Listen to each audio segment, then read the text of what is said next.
জিকরান কাসীরা, মানে 70 কোটি লোককে আল্লাহ জিকিরটা জারি করতে হবে। এরপরে মসজিদের ফয়েজ নিয়ে রাসূলের পাকের নূর মোবারক স্থাপন করতে হবে। মাথাতে সবুজ রং, রাসূলের পাকের নূরটা সবুজ, ওটা আপনার আসলে তাওয়াজ্জুর মাধ্যমে এটা ওপেন হয়ে যাবে, হুজুরের পাকের চেহারা চলে আসবে।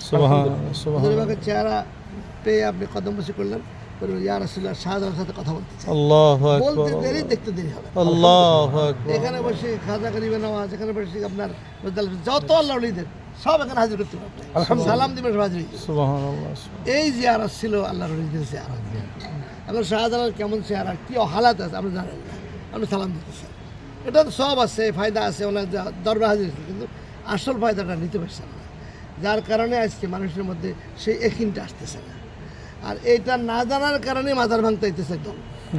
কথা বলছেন, এই সাবজেক্ট নাই। এখানে যে কি হয় তারা মানে কবর আছে ভাঙিয়ে ফেলেন, এখানে যে কত বড় ফয়েজ বারাকাতের জায়গা, এটা তো আপনার এটা বুঝে না। সেটা পরের প্রশ্ন করে আপনার আজ বলবো, তারপরে এখন কথা হলো যে আপনারা ওলামায়ে কেরাম যারা আছেন এই লাইনে আপনারা চেষ্টা করুন। আল্লাহ